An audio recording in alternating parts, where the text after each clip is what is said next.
первый раз встречаемся и первый раз разговариваем. Мы с тобой были знакомы в Фейсбуке. И смотри, вот я почему тебя пригласил, поговорить про, наверное, больше про дошкольное образование. Почему, скажу, да? Вот когда я в Фейсбуке сижу, и каждый раз, когда там что-то какое-то про дошкольное, там мы ищем эксперта в дошкольном образовании, и отмечают только тебя. И потом говорят, ну вот, там Гаухар Киикова, и все, и больше никого нету, да? То есть, и ты как бы считаешься экспертом в дошкольном образовании, так? Сижу и думаю, хорошо это или плохо, что отмечает только меня. На самом деле это, наверное, плохо для Казахстана, да, что даже не знаю, как оно так сложилось, но в целом, сам, наверное, замечал, дошкольное образование не очень популярно в целом, да, и люди в образовании, мы слышим про среднее больше, разные эксперты, общественники, все в среднем образовании. Про дошколу очень редко говорят, и, может быть, из-за этого, а может быть, еще и потому, что у меня есть специальность такая, которая в Казахстане ни у кого нет. Вернее, она есть, только там различные направления, да, вот есть одна девушка, у нее тоже есть такая специальность, по такой же специальность заканчивала, но у нее немного направления в сторону семьи, у меня в сторону раннего развития ребенка. Я вторую свою магистратуру делала в Америке, как раз у меня специализация такая, так и звучит, раннее развитие ребенка.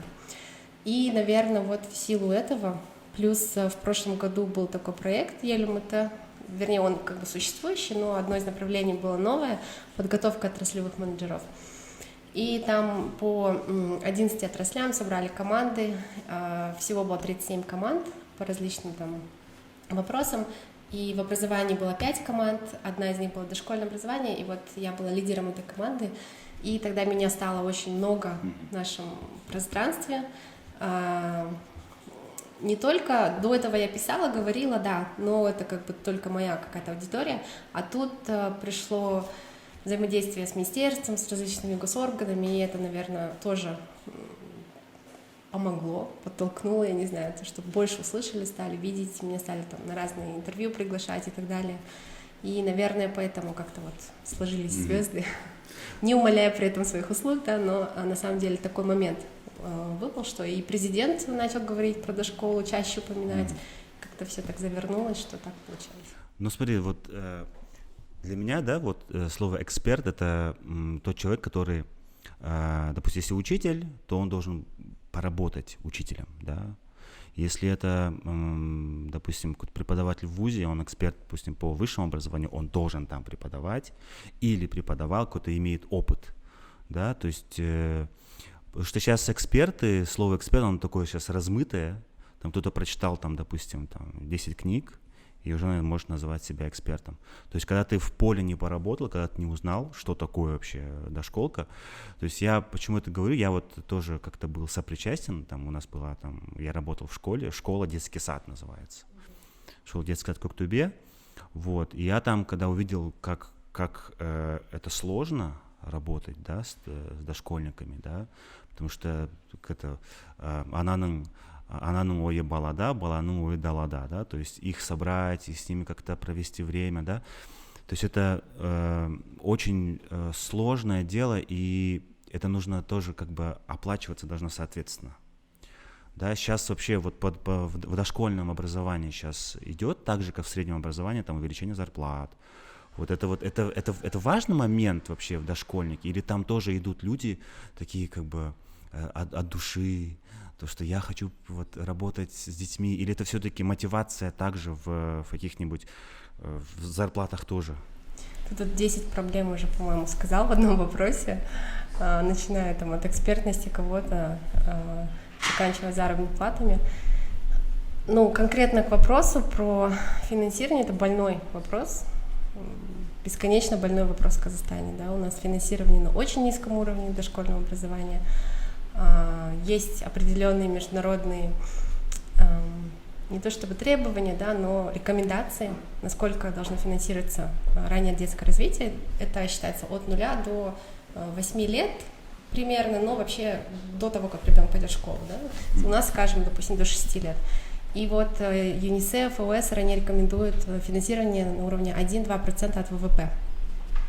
У нас это 0,3 примерно процента от ВВП, то есть очень низко. Зарплаты педагогов тоже, они составляют около 40% от средней зарплаты в стране, что уже много говорит о том, насколько это непопулярная сфера и насколько ей мало внимания уделяется. Да, их повышают, сейчас говорят, вот каждый год мы будем на 25% повышать, но что такое 25% к 80 тысячам тенге каждый год, когда цены растут гораздо быстрее? Естественно, кто туда идет работать, это такая работа, которая и должна быть. Я люблю детей, обожаю с ними работать, умею с ними работать, и поэтому я иду работать. А не такая, что я никуда не поступил, но было грантов много на дошкольной, поэтому я пошел. Я ненавижу этих детей, я буду их бить, орать, и посажу их на стульчик и держать руки на коленях и рот на замочке, пока я рассказываю свой план. А там будет, что будет, главное, чтобы буквы знали, цифры знали, и это еще в лучшем случае. И да, это очень большая проблема. Ну вот смотри, ты говоришь, там, вот, любить детей, да? У тебя, как можно любить детей, когда ты только вот, что такое любить детей, да? То есть я вообще не очень люблю, когда так говорят. То есть когда я люблю детей. То есть это искреннее чувство, или это все-таки ты приходишь на работу, и ты как профессионально, ты работаешь, ты как бы... Любить детей — это твоя как бы профессиональная обязанность, или это прям такое душевное состояние педагога? Хороший вопрос, кстати говоря, да? Мне кажется, есть тут два момента. Бывает, сам знаешь, бывает педагог, там, говорят, от Бога. Просто даже в школе уже видно, как этот ребенок любит с детьми общаться, что-то там со своими младшими хорошо обращается. И вот все учителя ему говорят: ой, ты будешь таким классным учителем, это вот прям твое. Такие бывают, но таких, мало, наверное. А бывают люди, да, бывает профессиональная любовь, я это так называю, профессиональная любовь педагога.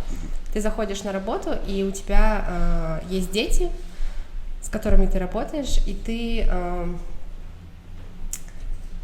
Если ты хороший профессионал, да, ты знаешь, умеешь сонастроиться с ними, там, эмоционально, умеешь их завлечь, умеешь с ними общаться, они тебе доверяют, они к тебе открыты, они тебя любят, они тебя обнимают, тебя месяц на работе нет, ты возвращаешься, они бегут и обнимают, вот это как раз-таки такой, может быть, ты их там, как бы, как сказать, это не то же самое, да, я вот люблю своих детей, я не могу сказать, что я люблю каждого ребенка, с которым я там в садике работаю, но в целом я детей, с детьми общаться люблю, работать люблю, это сложно, безусловно, это совсем другой уровень энергии, и это очень энергозатратно для взрослого человека, потому что это такое ежедневное, но если ты профессионал, мне кажется, ты можешь вот эти вещи регулировать, и да, такая профессиональная любовь существует. То есть это как инструмент?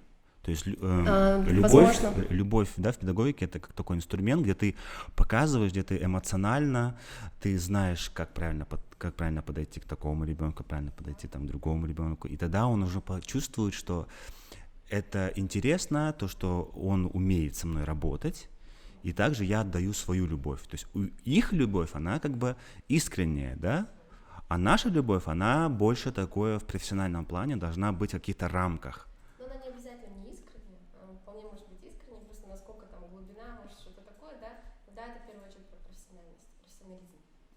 А вот где вот профессионалов больше?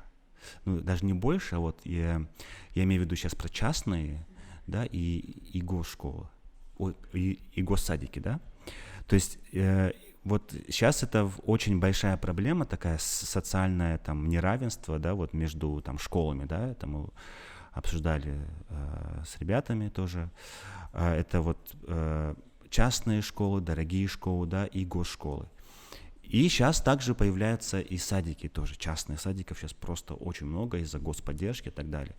То есть это, кажется ли тебе, что это нормально, что такое вот прям вот идет прям расслоение, социальное неравенство, или как можно сказать это, что есть крутые садики, где ты там всякие разные монтессори, да, всякие там разные подходы, а есть госшкола, где там есть советская такая методика, обычные книжки с Алматы Китаб, да, и они вот работают по этому. Это нормально, или все-таки это нужно, или все-таки нужно всех усреднить, и чтобы все садики были одинаковыми, чтобы у всех была классная методика, у всех была монтессори педагогика и так далее. Это такой вопрос с подковыркой, что ли, получается. Смотря с какой точки зрения мы смотрим, да, если мы смотрим это как бизнес в том числе, в любом случае, любая частная организация, школа, садик — это бизнес, да, и быть открытым, создавать возможности для бизнеса — это нормально. Мы там при капитализме живем, мы уже ушли от прошлого нашего, да, и в этом контексте это нормально. Но насколько это с точки зрения welfare state, как бы нормально, да, я вот тут вот сложно ответить, потому что мне кажется, что государство должно обеспечивать какой-то хороший базовый уровень качественных услуг образовательных, да, у нас там есть законы, есть конституция, и каждый гражданин, каждый ребенок имеет право на образование, и какой-то хороший уровень качества должен быть, но у нас вот в системе поощряется все-таки вот эта элитарность путем Балашака и Ниша и НЮ, которые изначально то, куда нужно всем стремиться, то, куда попадает самый лучший, то, куда идет большинство финансирования, и потом это такое расслоение общества продолжается, и общаясь с детьми, которые ниже закончили, мой братишка в том числе, да, есть вот такое немножко самоощущение у них другое, что вот да, мы там лучше всех. Ну, смотри, вот в той же Америке, да, где ты училась, да, то есть там это нормально, то есть там Гарвард, да, где там только элита учится, да, там частный вуз, да, ну, как бы, да, есть и такие, ну, как бы, вообще в крайнем, да, там, вообще там есть и преступность, да, есть и великие стартапы, да, то есть это вот, это капитализм, да, то есть и у нас, вот я тоже был против этой элитарности, да, но вот когда вот сейчас общаюсь с разными тоже экспертами, разными людьми, социоэдюкейторами, да, я начинаю задумываться о том, что почему бы нет? Просто нужно как бы делать доступ к образованию, чтобы у всех был, да, но создавать как бы такие классные ресурсы для тех, кто хочет, да, дальше идти, у кого есть возможность дальше идти. В принципе, элитарность в этом плане тоже играет какую-то роль тоже такого драйва, мотивации, да, чтобы я достиг все больше и большего. Вот поэтому, сравнивая, вот, допустим, если мы сейчас, там, Советский Союз, да, там все были усредненные, всем нужно одинаково, не дай бог, у кого-то там будет там круче книги, там, или там какие-то новые американские методики, да. Сейчас вот этот ниши и так далее, они должны быть для тех, кто хочет дальше развиваться. Сложный, опять-таки, да, вопрос такой интересный и сложный вопрос. Я сама о нем часто задумываюсь. Но когда у тебя такая элитарность обеспечивается какими-то частными силами, да, создается это платно, там хочешь идешь, хочешь не идешь, но у тебя есть и выбор нормальный, государство обеспечивает бесплатный, должный уровень образования, и ты там нормально можешь получить уже. То есть твоим родителям не нужно убиваться, там, копить деньги на Гарвард, чтобы ты получил образование. В Америке такого нет, правильно? Хотя нет, в Америке такое есть, потому что там образование платное. Но отойдем на уровень, допустим, школы, да, есть и частные там школы какие-то, да, есть и какие-то супер навороченные при тех же Стэнфордах, там, high schools, которые стоят дороже, чем сам университет в год, такое тоже есть. Ну, это такой капитализм глубокий, американский такой. Мне кажется, сложно сравнивать нас и их, все-таки у нас бэкграунд разный и совершенно менталитет разный, да. Потому как они обеспечивают людей, там, медстраховка и так далее, сколько проблем есть такого уровня, да, и то, насколько у нас государство обеспечивает нас по-другому, через какие-то другие инструменты, сравнивать, мне кажется, некорректно. Это нормально, когда есть частный, в который ты можешь там расти, но при этом уровень государственных, того самого образования обязательного, которое должно быть обеспечено, он должен быть нормальным. Не должно быть вот такого расслоения, что там какая-то есть школа, в которой просто все вообще ужасно, и туалета нормального нет, а оказывается таких школ очень много, да, элементарных каких-то потребностей, которые не закрывают, не говоря там уже о учителях, но это учителя — это другой вопрос, из чего он там вытекал, это вообще другие корни, но мне кажется, государство вливать деньги должно все-таки не в элитные вот такие вот проекты, а смотреть на то, чтобы общий уровень поднимать. Ты помнишь наш спор последний в Фейсбуке? Ну, как бы он такой не спор был, но он был на грани такого. На грани, да, такого. То, что вот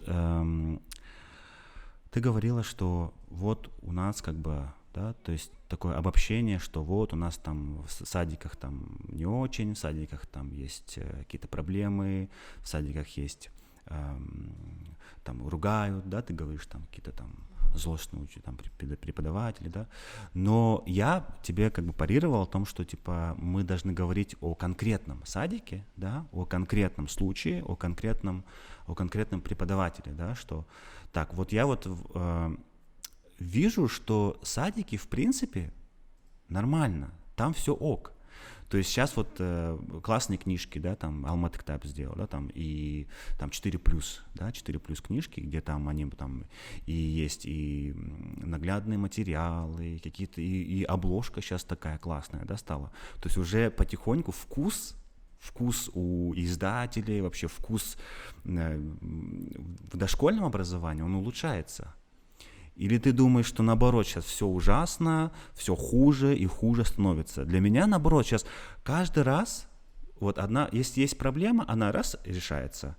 Это, да, это может быть не системно, как, да, ты бы хотел или я бы хотел, но вот в любой, вот мы можем даже пойти вот в самую ближайшую за углом садик и посмотреть, как выходят оттуда дети. С каким настроем, с каким... Да, утром они как бы плачут все, да, там не хотят, ну, от родителей не хотят, но вечером, если мы посмотрим, вот я забираю своего сына с садика, с госсадика, 110-й садик, и там, в принципе, да, там есть советский, я чувствую, что там есть советский, но, в принципе, он там счастлив, безопасность, все на уровне. И вот тут вопрос в том, что можно ли обобщать все, что у нас как бы так очень плохо, или у тебя есть конкретные какие-то примеры, где ты это видела здесь, в Казахстане?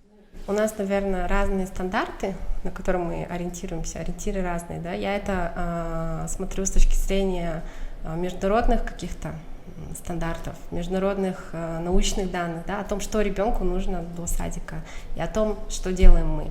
В этом плане, если так смотреть, насколько мы вообще ориентируемся на мировой научный опыт, не ориентируемся, сразу могу сказать, да, любой документ откроем, далеко от того, что вообще должно быть. Если мы смотрим, что такое качество дошкольного образования, то это не то, что мы делаем. То есть наши сады — это подготовка к школе в первую очередь, это академизация, учебники, школяризация, научить сидеть, выжидать. Но это не то, что детям нужно.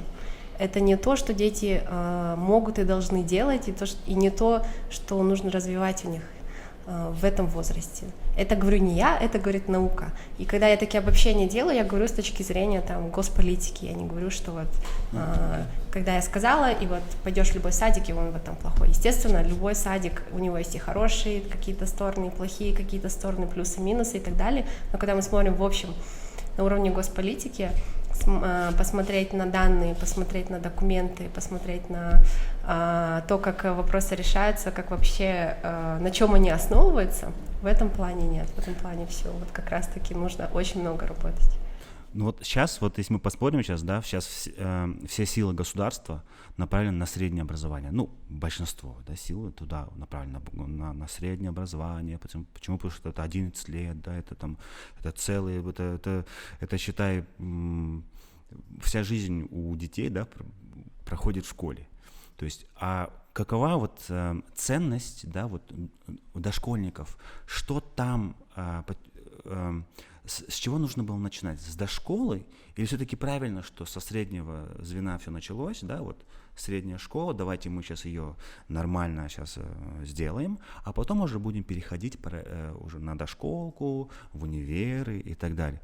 То есть куда направлять вот силы, деньги, да, бюджет?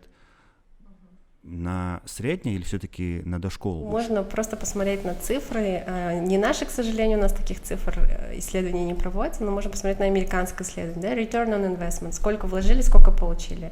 Знаменитое исследование Хекмана, по-моему, там только ленивый уже не сказал о нем, за которое он получил Нобелевскую премию. Он посмотрел, что делалось, те дети, которые ходили сад, так называемый, да, у них были такие программы, которые субсидировались государством, и дети из бедных семей ходили в эти программы, они не были ежедневными там, или на весь день, сколько-то раз, там, 3 раза в неделю, по 2-3 часа, и он этих детей отследил 40 лет, посмотрел, какие у них результаты. Он посчитал, как экономист, ведущий экономист Америки, там многие программы делались с его участием, там, не знаю, правильно-неправильно называть, но, наверное, не скажу, что, как сказать, почему-то приходит в голову такая правая рука, но это неправильно, мне кажется, но такая команда Обамы, да, там многие вещи делались вместе с ним. Он посчитал, что return on investment самый высокий, когда мы вкладываем в early childhood, в раннее детское развитие. То есть с рождения ребенка до 8 лет эти программы, ну до 6 хорошо, пусть лет будет до школы, да, эти все программы, которые нацелены на то, чтобы развивать ребенка, там, и здоровье и так далее. Потом у него было второе исследование, он посмотрел на уже сады, которые 5 дней в неделю, ребенок там весь день, и еще его там кормят. То есть дети из бедных семей, которые не получают нормальное питание дома часто, да, тут они получают какие-то необходимые вещи, плюс развитие, плюс там теплые отношения с взрослыми, с их педагогами, плюс обучение, и тут результаты были еще выше. Если в предыдущем он сказал, что return on investment там 7-10 долларов за каждый доллар вложенный, то тут уже 10-13 долларов. Таких высоких returns нет ни на одном уровне образования. То есть чем позже ты вкладываешь, тем меньше ты получаешь. Это один экономический пусть аспект будет, да, но почему-то нашему государству цифры эти ни о чем не говорят, но ладно. Второй аспект — это то, что нейропсихология, нейробиология нашего мозга. У ребенка в первые 3 года идет самый большой рост мозга вообще, в принципе, да. Мозг наиболее пластичный. Это то время, когда ребенок развивается так, как никогда больше в жизни развиваться не будет, то есть такими темпами, да. И у нас это время полностью выпадает. У нас нет ничего программ, ничего, да, вот раннее вмешательство, ранняя диагностика, то, что нужно сделать до 3 лет, у нас этого нет. У нас даже ПМПК, вот эта комиссия, которая диагнозы устанавливает, да, проверяет, где это уже позже, там 5-6 лет. То есть многие диагнозы можно было бы, если не убрать, то, по крайней мере, смягчить, чтобы у ребенка уже меньше проявлений было, если бы мы над этим работали. У нас, к сожалению, этого тоже нет. И получается, то время, когда ребенок может взять максимум, мы упускаем. Потом у нас ребенок идет с 3 до 6 лет в сад, в котором, кстати, да, Хэкман сказал, что это все имеет влияние там не только на заработок, на там хорошее положение в обществе и так далее, там академические результаты. Ребенок, который пошел в сад, показывает более высокие академические результаты в первые годы в школе, но потом где-то к 3 классу они сравниваются с другими детьми. И много было разговоров, типа, есть ли вообще смысл тогда там отдавать ребенка в сад, если он все равно потом... Академический, да, но когда посмотрели на навыки не стираются никогда, разрыв никогда не стирается, он всегда большой. И это то, чему мы должны детей обучать и развивать, это именно навыки, да, навык общения, навык работы в команде, где мы там детям даем работать в команде, когда дети только слушают учителя, да. Вот эти вот все вещи потом, которые должны быть уже развиты, подготовлена почва к школе, та самая обновленка, где дети должны критически мыслить, там, они должны разговаривать, но мы-то к этому их не подготовили. Они приходят с немного другим уже каким-то сформировавшимся понятием, что такое урок, там, занятие, там, школа, садик. Есть такая проблема. Допустим, сейчас все силы уйдут на дошколку. Да, допустим, мы там все, там, мы сделали финансирование, да, прям самое большое финансирование на дошколу. И тут встает вопрос, хорошо, все это сделано, а где люди, которые это могут делать? То есть, да, мы сейчас можем все сделать для дошколки, но таких людей же нету, которые, ты говоришь, скиллы там развивать, там, вот это все, это же нужно сначала подготовить специалистов, которые будут там работать и это все выполнять. А сейчас, если мы сейчас нынешним, допустим, специалистам в дошколке дадим как бы все возможности, но они не умеют, они не знают, как это делать. И получается, мы опять вот этот вот круг, вот этот порочный круг, мы вот этот все... Финансирование сферы большей частью состоит как раз-таки из зарплат, да? Большая часть или огромная часть финансирования уходит на вот это вот финансирование зарплаты. педагогов. То есть если я заканчиваю школу и иду учиться, там, выбираю себе будущую специальность, я, в принципе, априори не рассмотрю быть педагогом дошкольного образования, потому что я знаю, что потом я буду получать там 60-80 тысяч тенге, 100 тысяч тенге, да. Ну ладно, в частный садик пойду, 120-130 тысяч тенге. Но в наше время это так себе зарплата, особенно учитывая, какое от тебя требуется вовлечение. Это очень тяжелая работа, которая эмоционально опустошает, бывает выгорание, и когда у тебя базовые потребности не удовлетворены, там ни о каком развитии, росте, желании развиваться вообще не идет речи. Но естественно, что когда ты говоришь, все сделано для этой школы, да, что это значит? В первую очередь это как раз-таки разговор про кадры. И вообще какие-то результаты можно будет увидеть там, лет через 10-15. Это не быстрые изменения. Вот мы приняли закон о статусе педагога, потихонечку начала ситуация меняться, что люди пошли, захотели учителями работать, стали учиться, там повысился средний балл ЕНТ, мы немножко подняли порог. Почему-то этого для дошколы не происходит, хотя дошкольный педагог тоже педагог. Также почему-то закон о статусе педагога как-то вот неравно для всех работает, это тоже непонятно почему. Но если как минимум хотя бы тот же шаг, как в школе, да, сделать, во-первых, государство должно сказать об этом, что признать, да, действительно, вся наука в мире, исследования, все показывает, что это действительно наиважнейший этап, который мы упустили. И да, давайте мы его делаем приоритетом. Не просто так, да, мы вот, как когда мы говорили, что у нас не хватает ППС в вузах по дошкольному образованию, да? Ну, во-первых, у нас есть только одна специальность. Педагог дошкольного образования, там, психолог, в принципе, все. И все. То есть не ограничивается мир раннего детского развития только педагогами дошколы. У нас специальность только одна, да.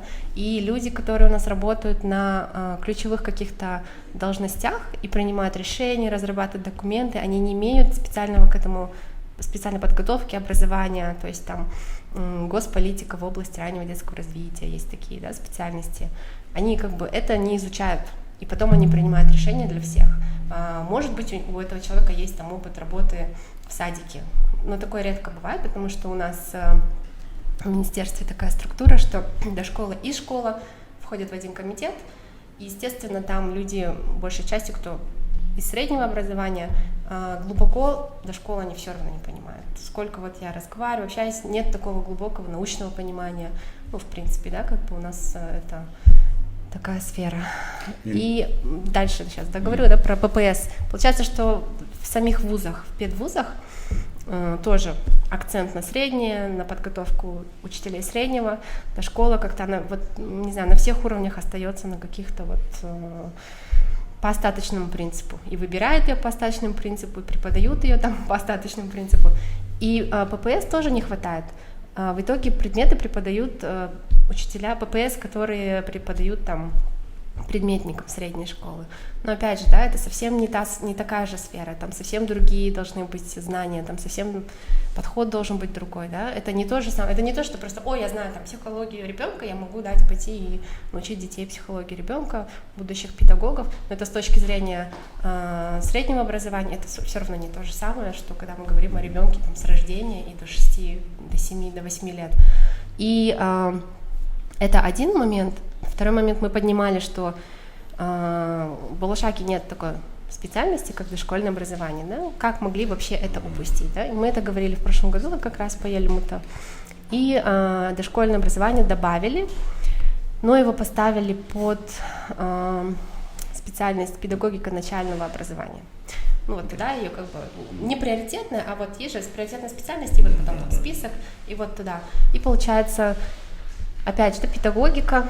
Например, в Америке вообще такого понятия, как педагогика, оно не используется. Там есть Early Childhood Development, Early Childhood Education. Вот моя специальность Early Childhood Development, у меня не было ни одного предмета, о котором мы говорили бы о методах обучения. Ну смотри, вот в каких школах я не работал, никто в 11 классе, когда я проводил профориентацию, ни одного человека не было, кто, вот, я хотел бы в дошкольное образование пойти.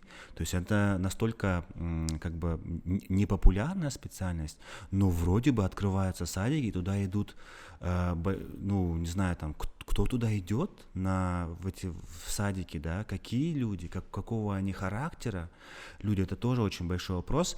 И вообще, ну, это как бы такой вот, да, И знаешь, вот в садике, вот история садиков, я не знаю, да, когда появились эти садики, да, но сейчас в садике, я думаю, что, да, садики, да, когда я вот, почему я веду своего ребенка в садик? Потому что мы работаем, да, я, жена, мы работаем, и мы как бы раз, я молжок, мы его как бы отводим в садик.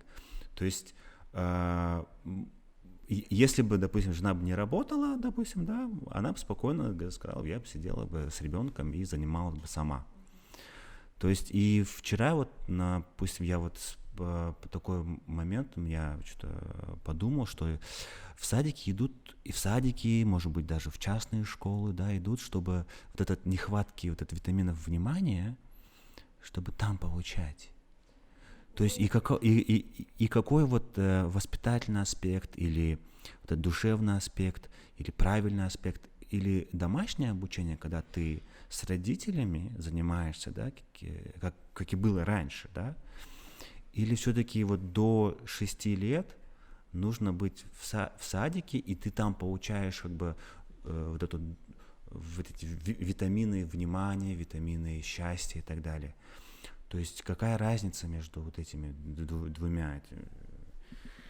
Тоже такой многослойный вопрос.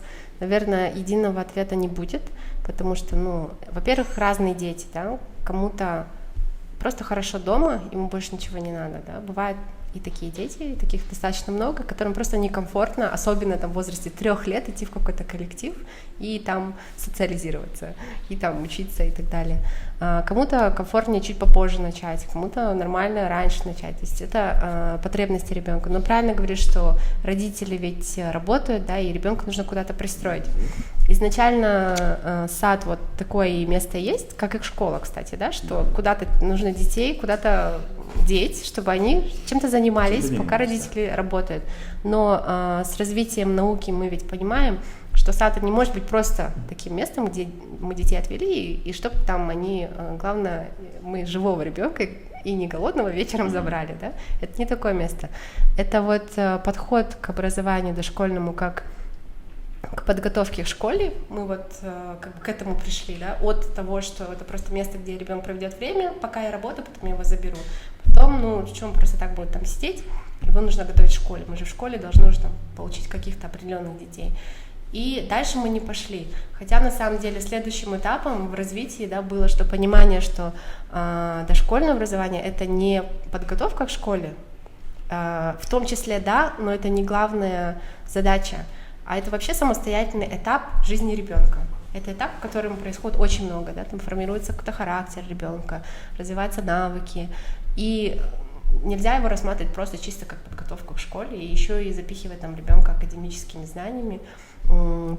Когда мы это делаем, это вообще говорит о глубоком непонимании потребностей ребенка, возможностей ребенка.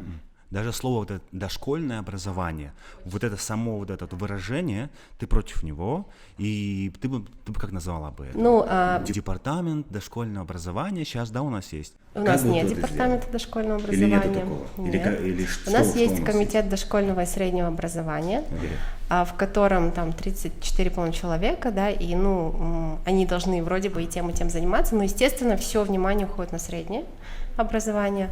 И в этом большая тоже проблема.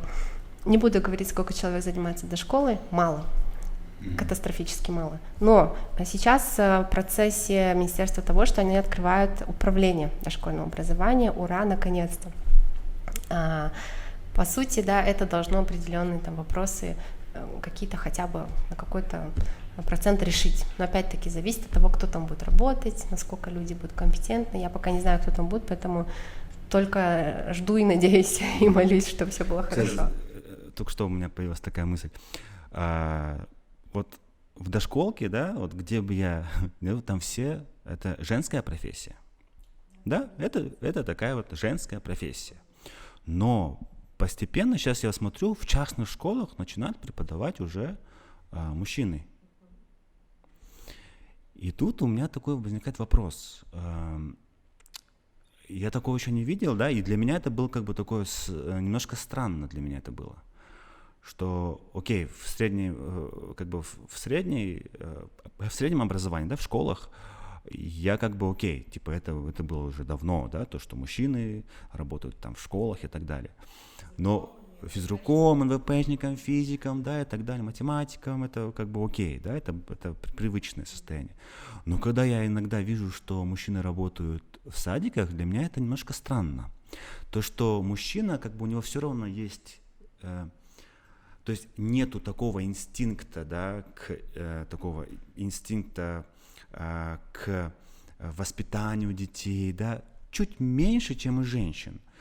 И когда мужчина идет, допустим, работать в садик с совсем маленькими детьми, не кажется ли тебе это немножко странно?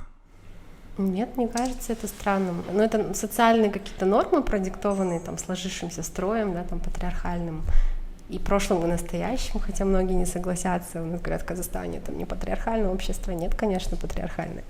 И, я согласен. И с этой точки зрения, да, что работа с детьми или там занятия детьми считаются всегда только женской работой. А на самом деле такого понятия, как какой-то там материнский инстинкт, сильнее, чем это отцовский инстинкт, но это тоже, это же ты не рожаешь ребенка, я вот как мама, которая дважды рожавшая, я могу сказать, я родила ребенка, у меня вот так вот по щелчку не проснулся материнский инстинкт, и об этом тоже не принято говорить, потому что это считается ненормальным, как так?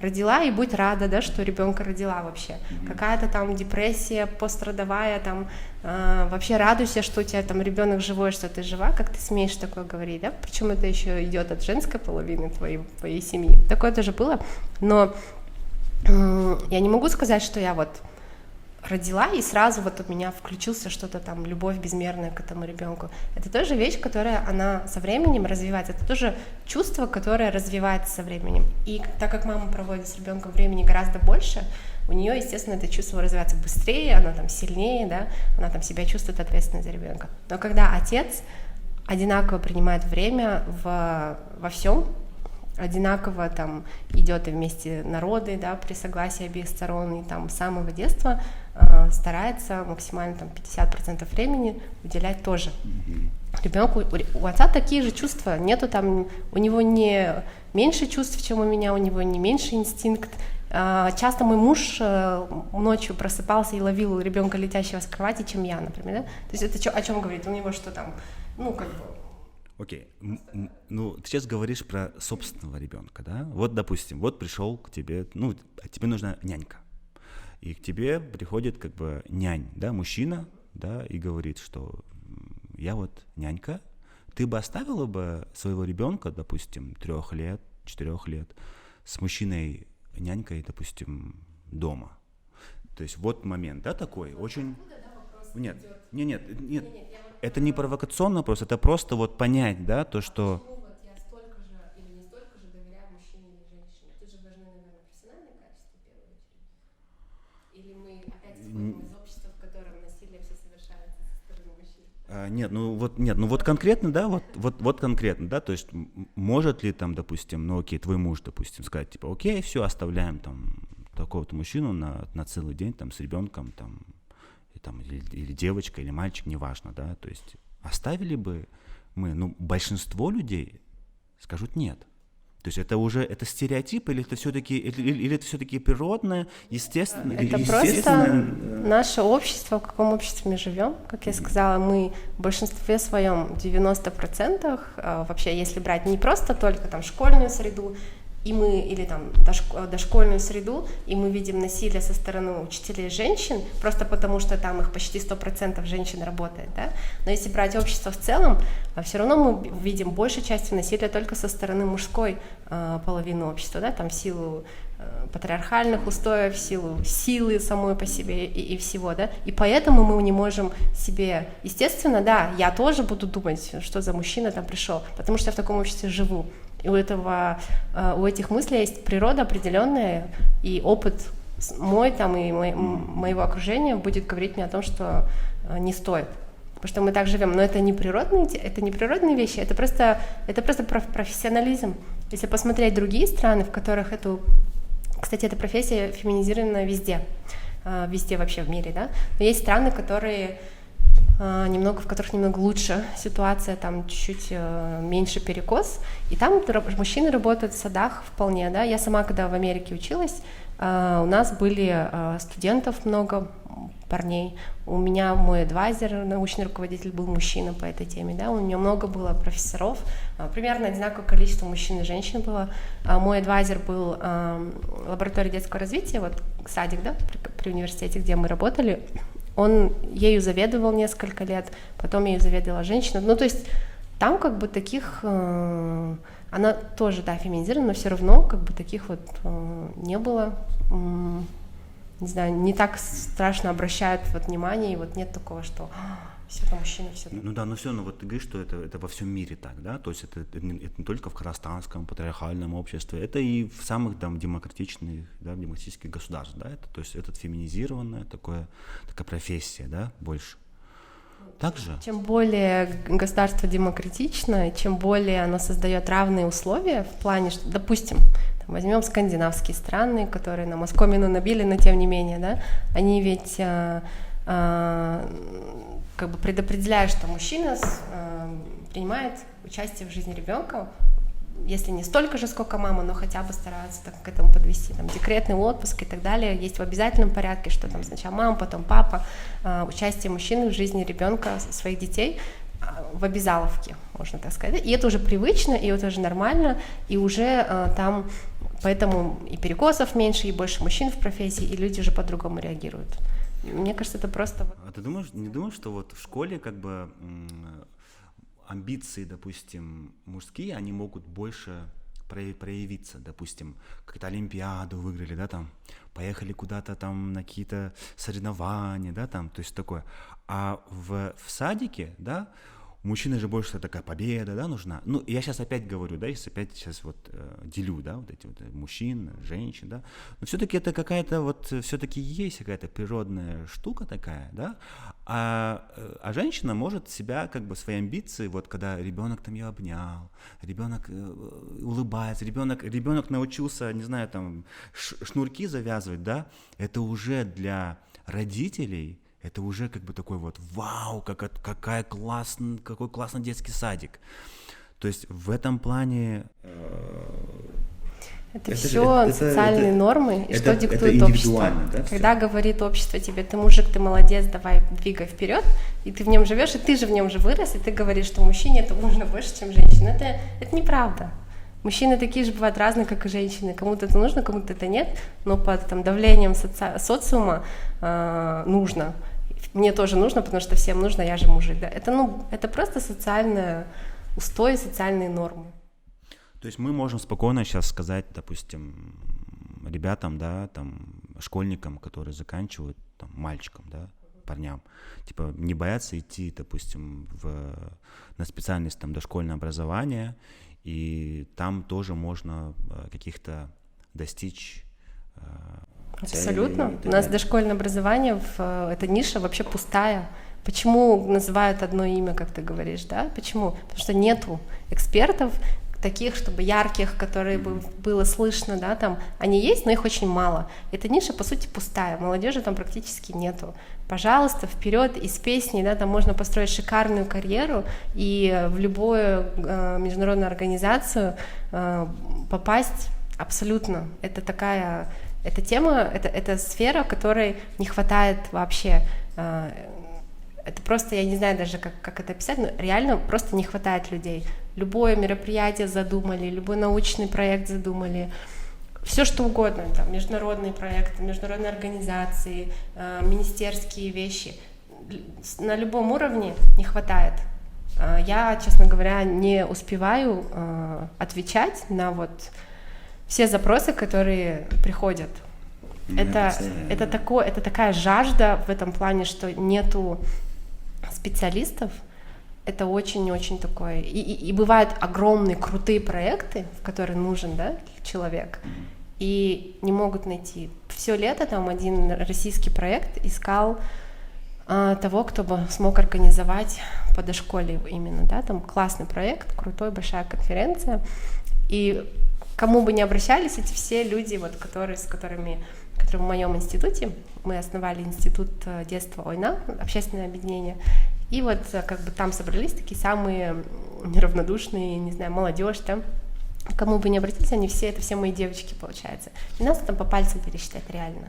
Поэтому любой мужчина может вполне себе карьеру сделать просто шикарную в этой сфере. Почему бы и нет? У тебя же не хватит на всех, правильно? Ну вот о чем и разговор. Давайте уже, люди, в дошколу приходите. Да, ну, смотри, один в поле не воин, да? Да, вот знаешь, что еще в Казахстане мне не очень нравится, да, что у нас каждая проблема в конце перетекает на, мы перекладываем ответственность на государство. То есть, что вот, что-то не получается, государство виновато. Школа беспонтовая, государство виновато. То есть, неужели так все плохо, что мы как бы всю ответственность должны на государство, да, переправлять, и сами, как общество, не можем это все изменить. Вот те же самые туалеты, да, вот вчера вот было видео, то, что один мальчик уже там что-то там снял в туалете, там, то, что там вот в Айнабулаке, в Алма-Ате, да, это же кошмар. То есть тогда как нужно делать? Мне кажется, общество должно уже само контролировать образовательный процесс. А почему мы не можем контролировать? Потому что мы не понимаем, какая должна быть школа. Мы не хотим, вот отправили ребенка, все, вот учись. А если родители, потому что любая госшкола, любая частный садик, любая школа государственная, она частная, по сути. За наши своими деньги построили школу государственную, как просто идет как подрядчик. И вот если родители, общество, родители придут к директору и скажут: Айналайн, смотри, какой у тебя туалет. Ты сделай нормальный туалет. Вот я за это борюсь, чтобы родители не боялись говорить, приходить не в государство, что там государство то, государство все. Приходишь в конкретную школу, берешь этих завучей, директора и говоришь им о проблемах, и решается это все локально, и тогда уже школы постепенно начнут лучше становиться, и коррупции меньше станет, потому что они понимают, что вот этот родитель ко мне завтра придет и по башке даст. Ну, для того, чтобы пока до Астаны дойдет. Для того, чтобы было то, что ты говоришь, это должна быть такая культура в обществе, как минимум, да? Культура, когда человек отстаивает свои права с самого детства. Его учат тому, что можно отстоять свои права, и он их учится отстаивать как раз-таки в той самой дошколе. Я всегда говорю, что садик — это маленькая модель государства. И уже в садике мы учим детей, что есть позиция власти, это педагог твой, да, который сказал, и ты подчиняешься. Весь день распланирован педагогом, есть там определенный режим дня, который педагог решает, какие занятия, все, и дети все делают то, что сказал педагог. А у детей должна быть свободная среда, в которой они сами изучают, в которой они сами смотрят, следуют своему интересу. У них там богатая предметно-пространственная развивающая среда, доступная. То есть мне сейчас интересно рисовать, и я иду и рисую, да? Вот так, а не так ты рисуешь, когда тебе сказал учитель, хочешь ты этого или не хочешь. И уже тогда складывается вот эта иерархия, что сильный, кто-то во власти, он прав, ты на него жаловаться не можешь, ты на него там свои права отстаивать не можешь. Это просто культура общественная, и также в школе идет, и также эти дети вчерашние становятся завтра родителями, но они ведь в этой культуре выросли, они внезапно там в демократическое общество не превратят Казахстан, потому что как бы их к этому и не готовили, и не растили. На самом деле дошкола гораздо важнее, чем любой человек может подумать. Все наши завтрашние действия, это все вот закладывается там. Это нормы наши все, да? Что для меня норма, если там человек во власти орет, это становится для меня нормой. Поэтому, когда я пойду в школу, учитель будет орать, это будет для меня нормой, потому что это тоже так было, например, да? И когда я стану родителем, я буду на своих детей орать и говорить, хорошо не орать, я буду как бы задавливать их своим авторитетом и так далее, не давать им что-то сказать и говорить: я родитель, я знаю, ты щегол, ты молчи, там, да? Это все позиция власти. Мы везде находимся в позиции власти, у нас нету никакого диалога, отстаивания своих прав, не придут родители в школу и не будут качать права, их так не научат. Потому что это все было запрограммировано. И вот это программирование, да, она закладывается именно вот с самых ранних Да. И чтобы построить такое общество, да, у нас вот эти вот самые педагоги, которые сами продукт этой системы, сами же ее часть сейчас, и они же этих детей воспитывают. Что должно произойти, да, чтобы это изменилось? много чего, и это такие вещи, которые, ну, не за 1 год и не за 10 лет делаются. Понятно. А на самом деле вот программа «Булашак», она дает свои определенные плоды, которые, может быть, не всем видны, но мы же говорим, вот сейчас молодежь такая пошла, да, вот они там больше не молчат и так далее, там говорят, да. Мне кажется, это связано во многом и с ребятами, которые в свое время отучились, да, они посмотрели другое общество, они посмотрели, что по-другому можно жить, и как минимум в своей семье у них какие-то другие нормы появились, да, они по-другому воспитывали своих детей, и многие из этих детей уже вот как раз сейчас те самые подростки. Ну, плюс не будем тоже преуменьшать действия там интернета, соцсетей, да, когда уже дети уже не так, как мы, то, что нам говорят, это и есть правда, да, когда они видят больше. Они проверяют факты, проверяют, что говорит. Но сейчас у нас вот такой бунт детей. Считается, что дети, как вот учителя говорят, обнаглели, развязали им язык, им слова не скажи, они вообще не слушаются. Да? На самом деле это просто совсем разные мировоззрения, совсем разное понимание, что такое демократическое общество, и когда дети хотят отстоять свои права и не слушаются, почему вот они обязаны просто слушаться просто потому что, да? Им же не объясняют часто, для чего это нужно. Мне вот что нравилось в Америке, когда в том же садике работала, учителя всегда говорят, если они что-то просят от ребенка соблюдать какие-то правила, что-то, они всегда объясняют, зачем. Вот это нужно сделать, потому что, вот это. Или я тебе вот это сейчас запрещаю, потому что, и объясняют, почему. Тебе вот это навредит, или я переживаю, что ты там можешь что-то сделать. Ребенок всегда понимает, что там дальше. Может быть, он там в 2 года не понимает вот эту вот связь, да, но чем старше он становится, он всегда знает, что за любым правилом есть причина какая-то, да, и потом люди как бы привыкают следовать правилам не потому, что им сказали, а потому что они знают зачем. Вот мы едем там в Европу и говорим, вот там люди не кидают бумажки там или что-то, а их как бы с детства учат, ты это делаешь, и тебе самому в этом есть выгода. Не просто ты для кого-то это делаешь, а у нас, получается, ты делаешь, потому что тебе кто-то сказал. И у нас пытаются вот как-то насолить и не сделать, и вот я брошу эту бумажку, я вот выражу этим самым свой протест. Подожди, а может вымысить, допустим, бумажку или там мусор, да, не в том месте, это может быть какой-то штраф там? Тоже работает. И поэтому в Европе там мы говорим, что чистота и порядок, а на самом деле это просто там 600 евро. Нет, там таких этих нет. Не знаю, как бы я за все страны не могу говорить, да, но в той же Америке там таких не было моментов. И да, они там не идеально чистые и так далее, там всякое есть, люди везде разные, да, но тем не менее отношение людей вообще к правилам и отношение, там, доверие какое-то к власти, кстати, формируется в самом детстве. Опять же, да, доверие людей к полиции, к пожарным, к медикам формируется как раз в саду. Дети в саду, постоянно у них проходят вот такие мероприятия. Не когда им показывают картинку, говорят, это полицейский, он молодец, ему нужно доверять. А когда полицейские приезжают, они приезжают, дарят какие-то подарки, там наклейку, что-нибудь, там значок шерифа, что-нибудь, да, что детям, они такие, вау. Они им там пожарные приезжают, позволяют полазить по этой пожарной машине. Рассказали, пожарник такой здоровый мужик в этой форме зашел, сел с детьми, почитал книжку, поговорил с ними. И они ему доверяют поэтому, а не потому, что ему сказали ему доверять. Он ему показал эту пожарную машину, разрешил на ней полазить, объяснил, что он делает, объяснил, что происходит в пожар. Да? Все вот через... Нельзя преуменьшать роль вот этого раннего детского периода вообще в построении общества. Знаешь, что я понял с тобой, когда разговаривал? Вот этот early childhood development, я прям вот сейчас вот понял, что такое. Development, да? То, что чем ты раньше узнаешь, и чем раньше ты узнаешь какие-то правильные вещи, тем быстрее ты становишься счастливым. Ну, грубо говоря. Чем позже, тем у тебя позже идет развитие, тем позже у тебя начинаются какие-то, ты любить себя, любить окружающий мир и так далее. То есть я вот этот development, прям мне понравился, этот early childhood development.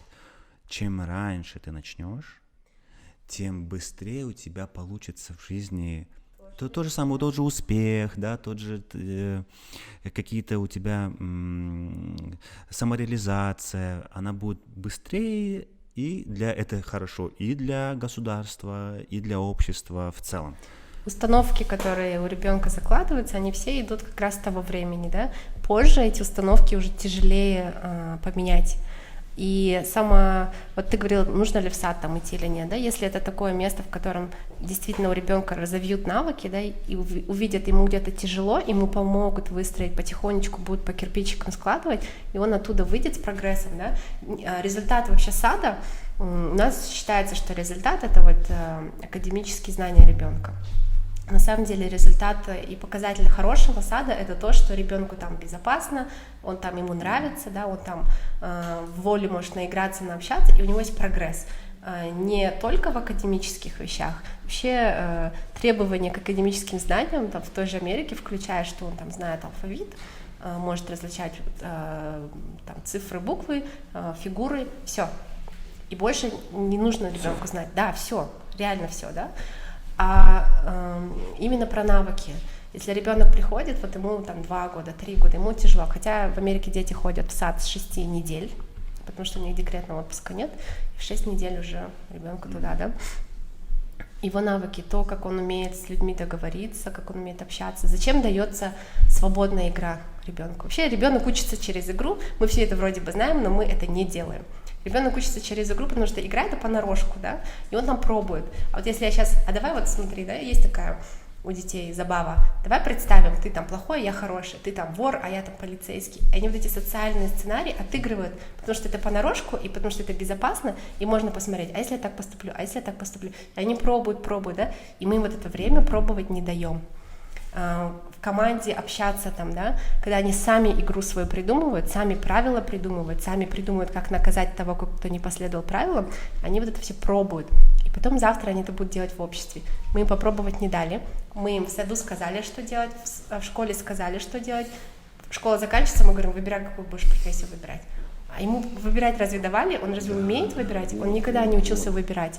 И тут еще такое давление, да, мне кажется, это одна из причин вот этого высокого уровня суицидов у подростков у нас, потому что мы не научили их делать выбор, а потом давим, ЕНТ давим, выбор делать, специальности давим. Это такое давление, когда учитель каждые последние 2 года начинает там говорить, когда дома начинает, как будто вот это вопрос жизни и смерти, от того, что ты выберешь, да, зависит вся твоя будущая жизнь, или ты там останешься дворником. И вот на вот эту детскую психику страх. мы нагоняем вот это все, и кто-то не выдерживает, и таких детей у нас много, да, но мы не видим причину в себе, это причина во взрослых, в том, как мы детей к этому моменту подготовили, и что мы вообще потом с ними делаем в этот момент. Опять же, да, глубокое непонимание потребностей ребенка любого возраста, от рождения до вот 18 лет, и его возможностей. Заметь, как у нас общество начинает сразу шеймить. Ребенок что-нибудь сделал, да, и какой-нибудь там, я не знаю, ну что там, какой-то проступок. И начинается в соцсетях вот тот самый буллинг, да, не за то, что как бы не порицают его действия, а начинают на личности переходить. Да он тупой, да он урод, да вот какие там шакалы пошли. И что попало? Ребенку, которому и так плохо, вместо того, чтобы понять, разобраться, поддержать, это ребенок, за него ответственны в первую очередь взрослые. У нас все общество готово сорваться, всех собак спустить. Дети зашли там на ЕНТ, допустим, со шпаргалками, не использовали эти шпаргалки. Это было после полугода на дистанционке. Но вместо того, чтобы психологически детей поддержать и подготовить психологически к тому самому ЕНТ, у нас их наказали, отобрали, короче, и еще хуже сделали. Да? И нас постоянно вот такое наказать, не поддержать, не разобраться, в чем дело, да, а наказать. Абсолютно я согласен с тобой. Вот, допустим, в одной школе у нас было такое правило номер 1, это каждый учитель, директор, вот все, вот каждый учитель должен быть на стороне ребенка. Просто, да, он что-то сделал не то, да, он не так, но мы должны понять, почему он это сделал, и всегда быть на стороне ребенка. Это нормальное правило? Для всех правильное правило, потому что у ребенка должно быть право на ошибку. Но когда у ребенка нет права на ошибку, ну там с самого детства, по сути, когда за малейший там проступок его сразу наказывают, не объясняя ничего, да там какие-то мелочи могут вылиться в что-то большое, разбираться не хотят. Когда есть между 2 детьми конфликт, этот конфликт обычно гасится. Вместо того, чтобы помочь детям разобраться и этот конфликт решить, чтобы он дальше не возникал, его просто гасят всегда. Гасят. Очень редко кто реально пытается разобраться. Ну, потому что это нужно же знать, что делать, но у нас как бы такому не учат. Это то самое социально-эмоциональное обучение, социально-эмоциональное развитие, часть которой у нас полностью выпала вообще, ее нету ни в садике, ни в школе, потому что учителя сами не знают, как бы, что делать в конфликтных ситуациях, да, и тем более там не могут детей научить.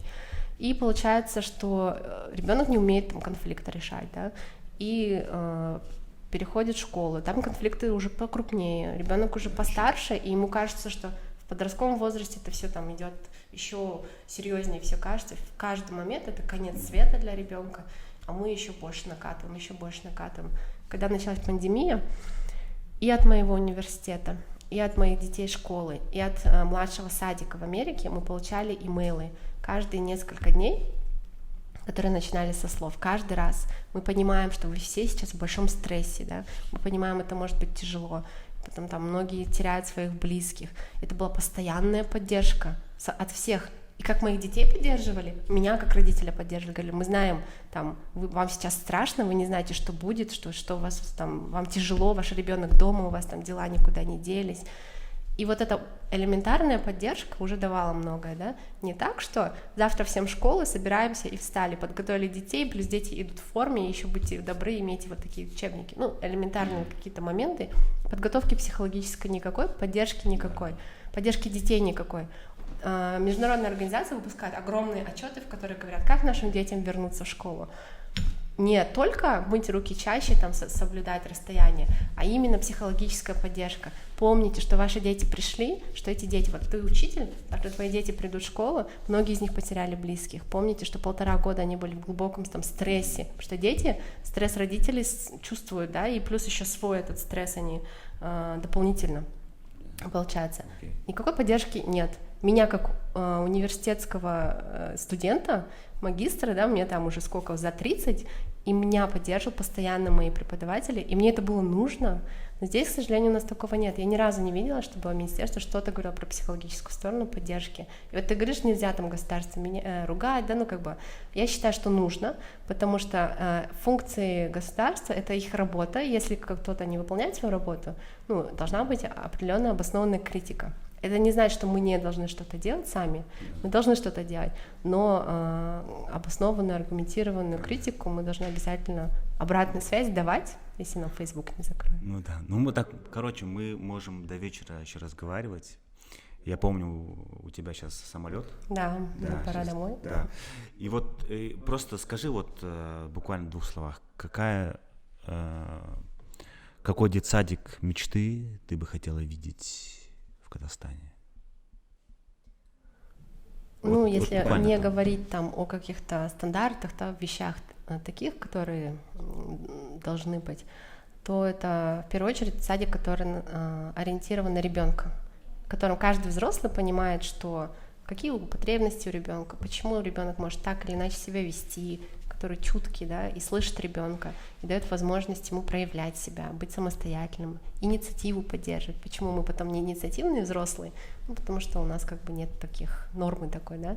И это там, где дети играют, потому что они не учатся, сидя за партой, сидя на стульчике и читая книжку. Дети так не учатся. Это доказали исследования различные, да.